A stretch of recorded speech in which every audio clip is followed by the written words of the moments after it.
Welcome to another episode of the Compelling Conversations podcast. Today, I have another amazing guest with me, Mohamad Refaat. This is an amazing young man, very intelligent, and the conversations that I've had with this man also happen to be some of the most fascinating. So, Mohamad Refaat, to begin, did you want to say anything about yourself? Kind of just Hey put everyone. anything out there. I'm not really there's not much to say about me. My name is Mohamad Refaat. I am Egyptian. Um, I go to the University of Houston. I study supply chain, and that's about it, to be honest. Nice, nice.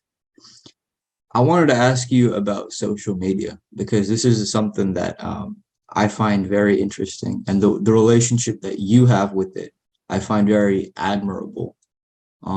Could you explain what exactly it is, the way that you view social media and the sort of impact it's had in your life? So, so I am Muslim, and as a result, we have a set of commandments they have to follow, and or rules they have to follow. And one of these rules is lowering your gaze, right? And I found it incredibly hard to lower my gaze in public and then go at home and then scroll through, my feed and see a bunch of women, either my friends or just random women. Um, and so I tried things before deleting social media. I mean, as of right now, I don't have social media, and I don't remember the last. I think it's been almost a year now. I don't remember the exact date where I deleted social media, but um, I decided to delete it because it was very hard to lower my gaze in person and also online. And I realized slowly that although I tried my best to to unfollow all the women that I used to follow, my friends and celebrities or such, I realized that it still comes back to you, either in your friend stories or or in ads or in your explore page. And I decided to just get away from all that. The other thing was that I just spent too much time on it, so I was like, I should probably just spend my time in a more productive manner. So yeah, that's about it. Yeah, no, that's great the way you described that. They often talk about the benefits of social media and how it keeps you connected with people.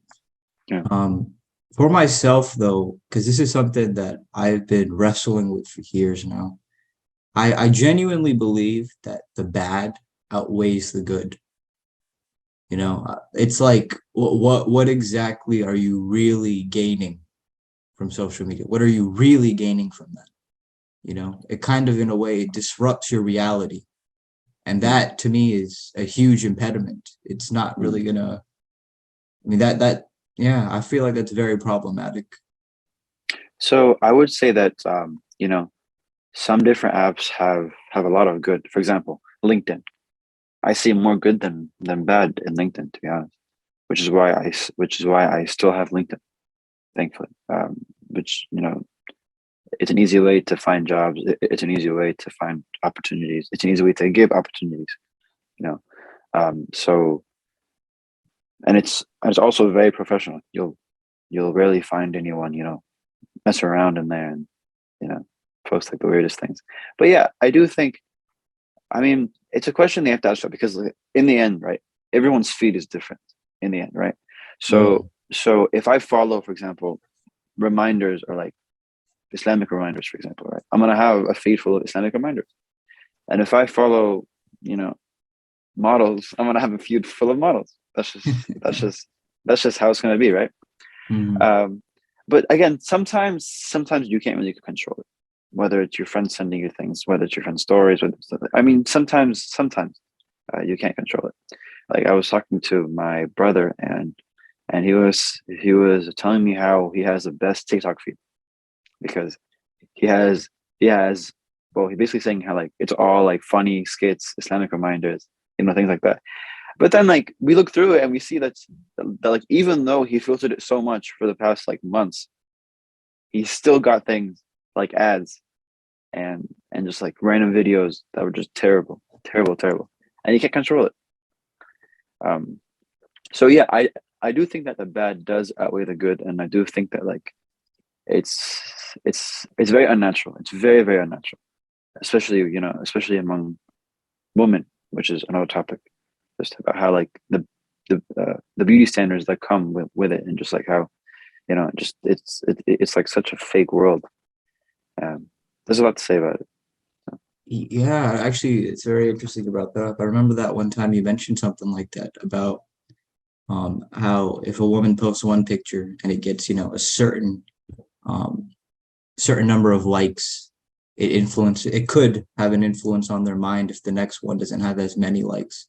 And that I don't that I think that could extend to anyone, and how it Yeah, affects it's them. not just women. It's Yeah. for it's for everyone. It's for everyone.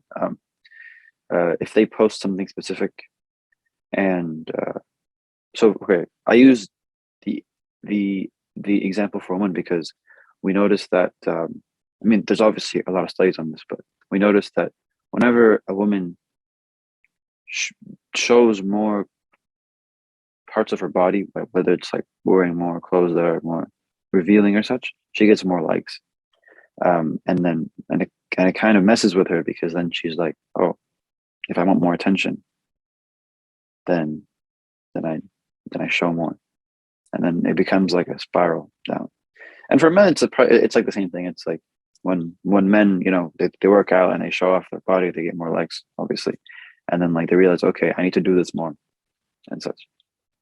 But that's just how it is sometimes. It's very I'm toxic under for sure. yeah. I'm under the impression that once you abandon social media, like yourself, you also begin to have a different relationship with images. Would you have you seen this reflected in your life?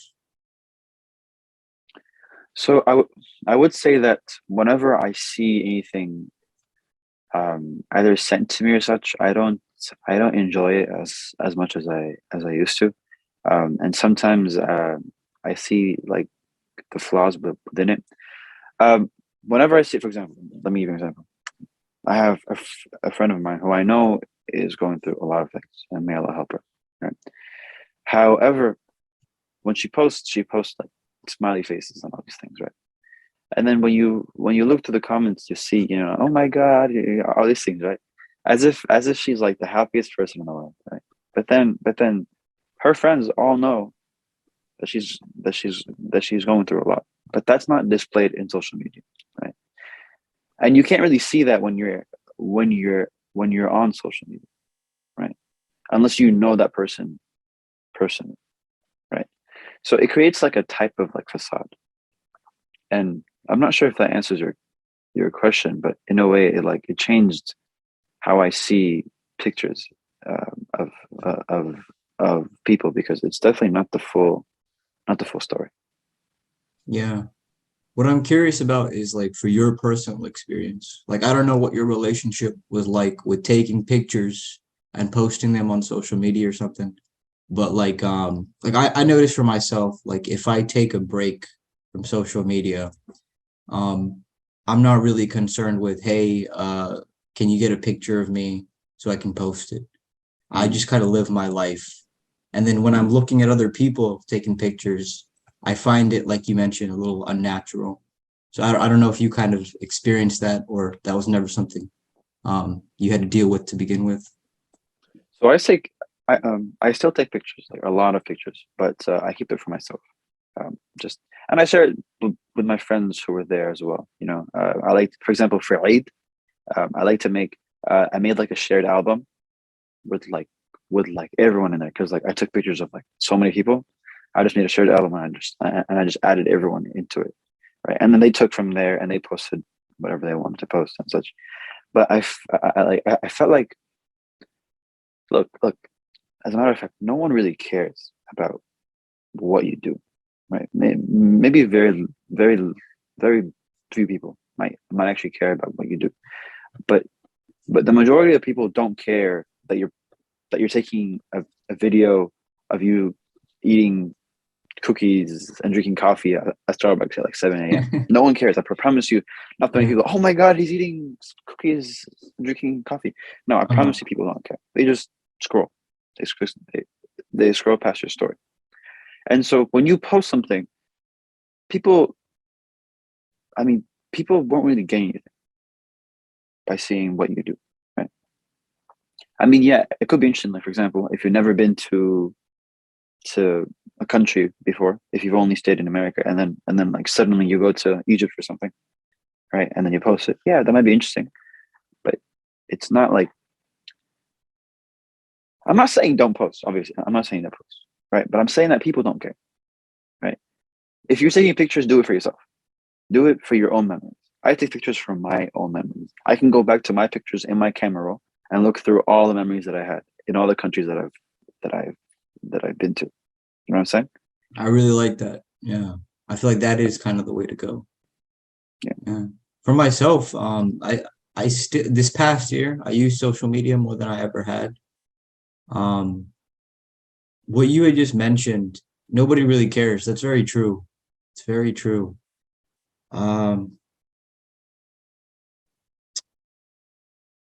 man, what was that one thing I was going to say about this? It's lost to me. But No worries. yeah, yeah. How do you feel now that you're out though? Now that you're out of that game, does it feel like you've left a rat race and Yeah, for you're sure, for sure. yeah. No doubt, no doubt. Sometimes, I like to go, sometimes I like to, you know, um, look at the news either on a Twitter. I don't make an account though, because I don't want to be, and because I know that if I made it an account, I'd go back to the rat trap. Um, but like, for example, I went back to, I always go to the explore page, especially since like the Ukraine thing happened. So I like to see what happened. Um, but but I definitely feel like I dodged like a whole bullet, because I feel like I wouldn't be who I am today if I remained on social media, for sure. Simply because of what it's of like so much waste of time when you could you spend that time doing other things, projects, hobbies, right? Um, Sometimes I replace it with other things. I'm still trying to work on this, because my time isn't productive. Not like it's not fully productive yet. Like now I spend time on YouTube. You know what I'm saying? Like it's not a healthy. Like my goal is to go from no social media to doing things that are productive in my life, and then take breaks, like an hour break, 2 hour breaks, if I really have to, on YouTube or such, right? But I I haven't gotten there yet, and that's my goal. It's not like Yeah. so what I realized was that you can't just take out social media like this. You can't just do like a full 180. That's impossible. I mean, in my opinion, that's impossible. Right? It's like a steady return, and all good things come through consistency, even if it's with small matters. So I'm trying. I really like that. Um, this also kind of makes me think about images a lot. Images is another concept that I've been really wrestling with for a long time. There've been a couple of phases in my life where I've archived everything on my social media. And I just want to preface, when I talk about social media, I'm specifically talking about Instagram. I don't really use anything else. Yeah. Um, when I didn't have any images, it makes you feel a little clean. It's a strange way to put it, but it makes you feel a little clean. And the way that I figured it out was it's kind of like a symbolic severance from myth, you know? And Mm. I love mythology, and I see the strong connection between mythology and images. So this whole concept of images, and specifically, in the context of Islam, um, I find it more and more fascinating why the faith is so against images, because the impact that it has on you is insane. And I believe it's Ibn Qayyim. He's written a book called Love and Images, and it literally discusses that, like the sort of impact an image can have on a person and where it leads you to. So social media, images, all of these things, I find them very fascinating. And I'm sure there's a connection. I know there is. I just can't articulate it fully, but it's Mm. always something that's on my mind. And yeah, I just wanted to discuss that a little bit. So But yeah, I'm not too sure if Islam is against images. We have a lot of art. We have a lot of um, I'm not too sure. I would definitely look into this. And I do know that there's a difference of opinion when it comes to images, pictures, and all these things. I did hear that the drawings of like faces and stuff was was against it, but there's a lot of, like nature, for example. So I would say like it depends on what type of images you're talking about. Definitely. yeah, good point. I should have explained that a little more. Yeah, Very good, bro. Very good. yeah. But keep going. I didn't mean to cut you off. No, no, no. Very good. I actually cut you off, but I'm not sure. You're No, no, doing no. something actually. No, that was about it for me. What's been on your mind lately? What's been on my mind lately regarding social media? Anything? So one thing that I realized, so I decided, I was my sister is 11 years old, right? And and I saw her watching videos on YouTube about, like, basically it was a TikTok videos on YouTube. So basically like a TikTok compilation. So I was wondering, what does what does any person see when they go on the TikTok website? What do they see? Right. And so we we basically opened the TikTok website, right?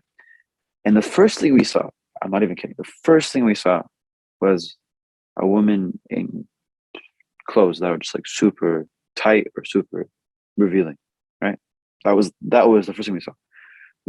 And then we scroll down, and then we see this guy who was like openly gay, right? One, and two, showing off his like his abs, and then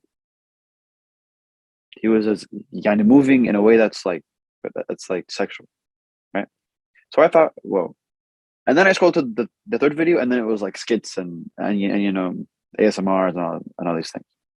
So I was like, that's very interesting. The first two things that you find, which by the way, this website is open for everyone, and the majority of them are like 12 years old, 13 years old, right? I press refresh in the app, and the same thing happened again. A different video, same concept. First one was a woman dressed terribly. Second one, well, not terribly, like revealing. Second one was a man similar to that guy, and then it goes to the funny skip. I I refreshed like maybe 7, 8 times, and it happened again and again and again, which was very interesting. It's as if like the algorithm means to make it that way. It means to show, you know, the number one most watched concept, which is women, most viewed concept, and then it goes to the next things, which is crazy to me. Yeah, And that's that to crazy me to me is as mind well. blowing. Yeah, Yeah, it's just the degradation of a society, huh? yeah. And some people, they argue that social media, like, it ruins society in a way. I don't know if I agree with them or not, but because there's a lot of good that came from social media. I mean, like, I wouldn't have met you if it wasn't for social media. You know what I'm saying? Yeah, So it's yeah, like so it's like I'm not sure, but as you said, maybe there's more bad than good to social media. Perhaps maybe you're right. yeah. And also, anything I say, and I'm sure anything you say, it's more like anecdotal, like just from our experiences. Yeah, yeah, yeah, Like yeah, yeah, yeah. It's yeah, just from like experiences. I could be wrong, yeah, obviously. I could be yeah, terribly wrong. same, yeah. But I do think it's just dangerous, Like you right now, you've been away from it. I'm sure you feel good, you feel free. Myself, I've taken a break. I feel so free, so refreshed with all that time on my hands to do what's really important in life. It's interesting. Yeah. One of the things you said to me one time that I really liked was something along the lines of you can't grow trees of heaven from the seeds of hell. I said You that. want to? I think so. Bro, I don't think that was me, bro. I'm not that. Yo, that's bars, bro. I don't know if I said that or not, but I think you that's did. I deep. think I might have written it down in my black book. But That's interesting. I'm fascinated that when you said that it was very hopeful actually when I heard that. It was like, damn, that's just real talk, you know? I think something similar to that I remember saying was like you can't start anything good with a bad foundation. It's it's kind of similar to that as well. Um, yeah, like when you start something off terribly, it's very hard to make it work, to make it, you know. But that's like in regards to like halal and haram, but it also works with other things. It's like when you have a couple and they cheated on their uh, others to meet, you know, like both parties cheated on each other to meet each other. You know what I'm saying? They they end up not being happy. That's just how it is. Because when you start something off wrong, that's what happens. Yeah, And that also has to do with social media as well. really. It all ties back to social media. That's just how it Yeah, is. I can see that. Do you want to expand on that? So okay. If you want to, if you don't want to, that's Yeah, fine. yeah, of course. I mean, but there's like a lot of things to cover. Yeah. Number one. When someone posts a picture on their social media, chances are they're gonna post the best picture that they have. 10 out of 10. Right? 10 out of 10. But most likely you don't look like that in person. You look like an 8, for example, or 7, or even maybe a 9. But chances are you won't look like a 10 out of 10 in person. So let's say that I that I don't know you in person and I first see a picture of you on social media. Right? That's it. That's a 10 out of 10 picture. So then I have you as right here. And then I meet you and you're actually like right here, like a 9 out of 10. Like, oh, okay, he's not as good as he is in person, right? Yeah. And so you have the idea, and it works as you know. That's how it is for a lot of people, and it works the other way it works as well. You know, you post a bad picture of yourself, like a 5 out of 10, and then you see yourself, it's like a 7 out of 10. It's like, oh, so he's not a 10. So it's just so it messes with you. It definitely messes with you, and so when when two people who are interested in each other, when they meet on social media and they both have the best pictures of themselves on their profile, and then like you have like an amazing idea of your significant other, right? And then you finally see each other in person, you're like, oh, wait a minute, that's not, wait a minute, wait, what? So it's not like fully catfishing, because like catfishing is like something else that's like a totally different person, but it's like, well, you're not exactly what I held you as. You know what I'm saying? Which is why I said it's like super toxic. It's very toxic. Yeah. Yeah, Again, it just goes back to that whole disrupting reality thing, huh? yeah. Yeah. And we haven't even begun talking about like filters and Photoshop and all these things. That's just Yeah. that's just Yeah. more. There's just like so much to it. So Yeah. yeah. Do you feel like you have any eyes on you now that you're off social media? Or is that phenomenon just gone? I mean, yeah. I mean, like when I'm with my friends sometimes. Um, when I'm, but definitely not as much. For sure, not as much. But I feel like it's become so normal that you don't notice unless you're like famous. Unless like I know someone who's really really famous on social media, and they were very uncomfortable when people approach them saying, "Yo, are you that person on social media?" They were really uncomfortable because like their nature was that they were only like social with their friends, right? But since they were famous, right? Although it was like all smiley face and stuff like that, you know, very very uncomfortable when people approach them. It's like, yo, are you this person? Super uncomfortable. Um, You definitely get less of that for sure. I'm not famous, obviously, um, but it's very hard for someone famous to like take a break. It's very hard for someone famous to take a break because then what happens? Everyone notices. Like imagine you have like 50,000 followers, and then you decide to deactivate. What the heck? People are gonna be like, "Where'd you go?" And so you can't take a break. I mean, my dad, he's very well known in his community, and he used to tell me how he never like he was never comfortable leaving the house with his like normal clothes because like he used to always wear like uh, like the thobes and stuff like that, right? So like he never felt comfortable wearing Adidas pants, Adidas shirts because he didn't want other people to see him that way because like they, that was that was his idea back then. I mean, alhamdulillah, now he's just like very comfortable with his own skin, thankfully. But like he used to like not go to the gym because he knew that like people that people from the mosque they go to the gym. He used to like Uh, not go to stores, yeah, because he didn't like being approached when he's not at the mosque. You know, he mm. liked to be, you know, and and even if he dressed differently, people know him from like a mile away. It's like, oh, yo, that's Sheikh Rifat. So now he's fine, alhamdulillah. Now he goes everywhere and stuff. He just has to sit up to them and he just like dips. but but yeah, I mean, if you ask anyone famous, like they're never comfortable going out of the house by themselves. We have look, we have a blessing that we take for granted, and that's you can walk through the streets without anyone noticing you, and you're fine with it. People might take it, be like, oh, it's like, oh, I wish I was famous and all that.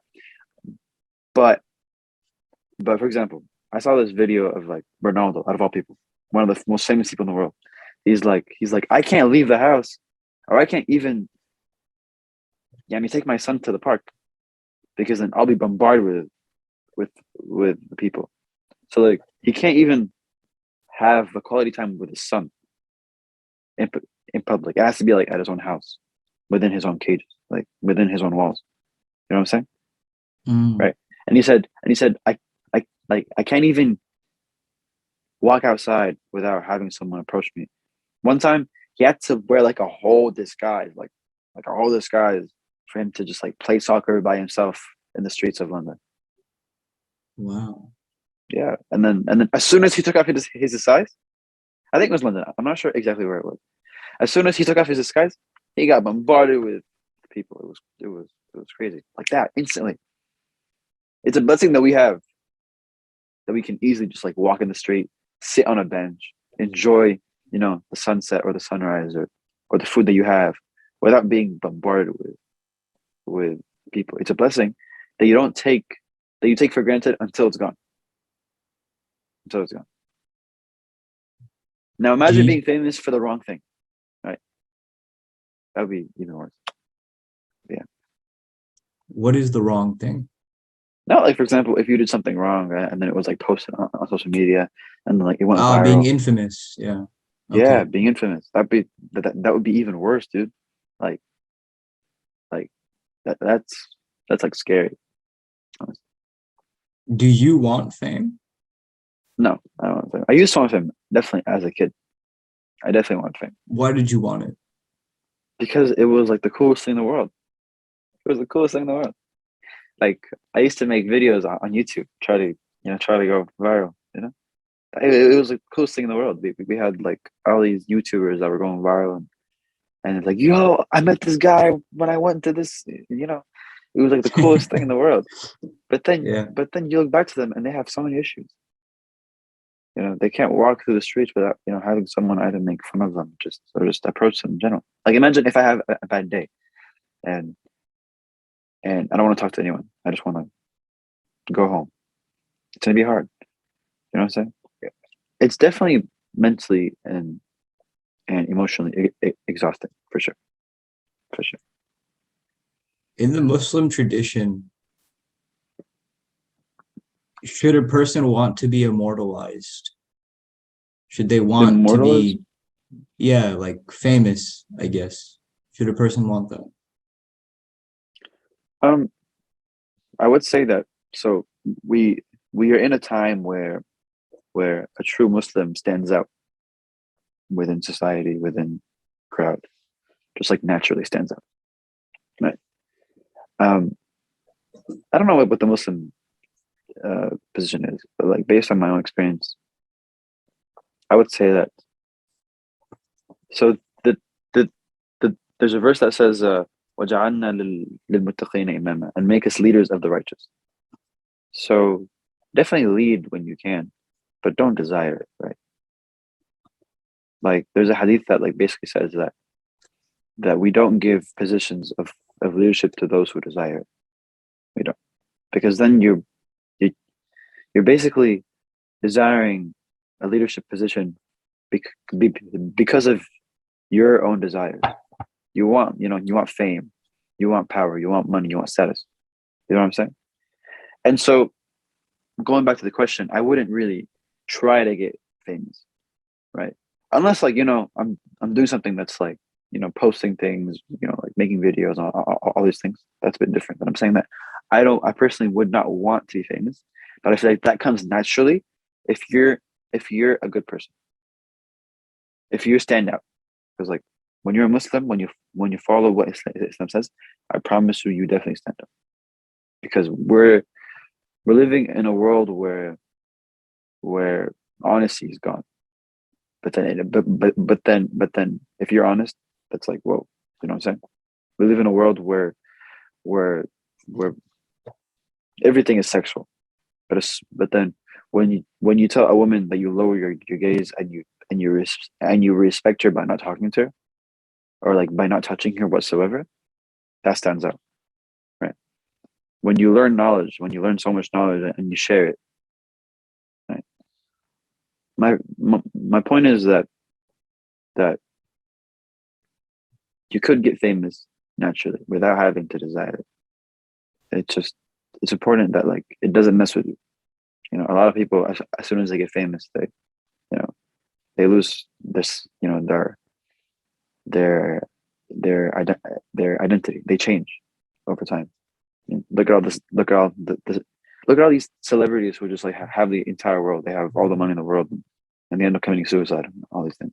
Yeah, it's interesting you mentioned that. I wanted to mention something Johnny Depp once said. He said, money doesn't change you. For him, he said, money doesn't change you, it reveals you. It's like, I'm still the same guy who was pumping gas or selling pens, this is me. Mm. That's just something I want to mention. But what inspired me to ask you this question was when I look at fame, what in the idea that I have, the idea that's laid an impression on me are the stories of Homer in the mythologies. And that has certainly played an effect on the Romans. And obviously, being in the West, the Western tradition is heavily influenced by the Romans. And this idea of immortalization or fame is not new to them. But Marcus Aurelius, I don't know if you're familiar with him. He was considered one of the 5 great emperors of Rome. And this man, he led his life. He was the emperor of Rome, but he led his life very plainly. He didn't indulge. He was just very, he wasn't a Muslim, but you could say that the kind of life that he led was similar to that. And I was reading just yesterday, he said something, he said, and he who pursues pleasure will not abstain from injustice. So when you mentioned that thing in the Muslim tradition about having this desire to lead, I thought about that. I thought it was interesting that, It is interesting. You're right. when you pursue a thing, it just kind of consumes you. Yeah. Would you say Yeah. that? When you pursue something for the wrong intentions, for the wrong reasons, yes, it might consume you in a wrong way. But for example, but there's definitely exceptions, but I feel like you might be correct, right? When I pursue something for the sake of Allah, for example, it works out, I think. But when I pursue something for my own desires, very rarely it'll work out. You mentioned one time you can have double desires. Like, hey, Yeah, I'm going there yeah, for this reason, but also for yeah, this. No? yeah. Because like the reason why I said that is because you you try your best to make everything for sake of Allah. You have Yeah. that intention. So like It's important. It's important. yeah, yeah, Yeah. because then you get the good deeds from it. Because a change of intention is is a change of worlds, in my opinion. Right? And sorry, I just real Nothing. quick. I You're mean, okay. I remember you told me once on the beach, you can change your intentions right now. Like Yeah, I always keep that in my mind if I'm feeling insincere, like what you said, like you can change your intention right now if you want to. And it's yeah, true. Yeah. yeah. So if I have the intention to go and volunteer somewhere, I make the intention that I'm going to go help for sake of Allah. Let's say that there's someone there that that you're you're interested in, and she's there as well, for example, or there's just like a job opportunity there, and you want to go as well. So you have a double intention. You're going there for sake of Allah to help others, to help those in need, right? Without any gain, but then you're also there to try to meet the one they're interested in. But here's the thing, right? Let's say that your second desire isn't met. Let's say that she's not there, for example. That's fine. You're also there for your first desire, for your first intention. You know what I'm saying? Mm. So as a result, you like very fast because it seems like we only have 2 minutes left. Um, uh, I used to volunteer at a place, but I had the wrong intention. You know, I was there. I was going all the way there not for the sake of Allah, not for the sake of helping others, but for the sake of meeting someone. And for 3 weeks in a row, she didn't show up. So what happened? I stopped going because Wow. I had the wrong intentions. And then I was invited to go again, like a month later, forgetting about the person. And I was like, okay, class, this time I'm gonna go for the sake of Allah. And then I went for like almost a year straight, from 3 weeks to a year straight. And then I also got like an internship there as well. So it's like it gets, you know what I'm saying? Wow. When you do things for the right reason, it ends up working out. And you can have double the uh the intentions. There's no problem. It's beautiful stuff. Yeah. Do you have any closing thoughts? Um Anything you felt like you wanted to say, didn't get a chance to say? I would say that if you want to tie this back to the to our topic about social media, I would say if you're gonna be on social media, then do it for the right reasons. If it's gonna make you grow, then grow. If it's gonna hold you back, anything that holds you back, get rid of it. And That thing's gonna kill you. Yeah. yeah, if it's gonna hold you back, get rid of it and find something better. That's about it. Yeah. Nice. This was a wonderful conversation. I'm so glad you got to make it. So happy to have You as well, had man. you. Thank you for inviting me, man. I appreciate you so much. 100%. Yeah. All right, my dude. Good seeing you as always. All right, Yeah. brother. I'll see you on campus, right? Next semester. Inshallah. Inshallah. Inshallah. Inshallah. All right, brother. I'll see you, inshallah. Take Assalamu care, alaikum. my dude.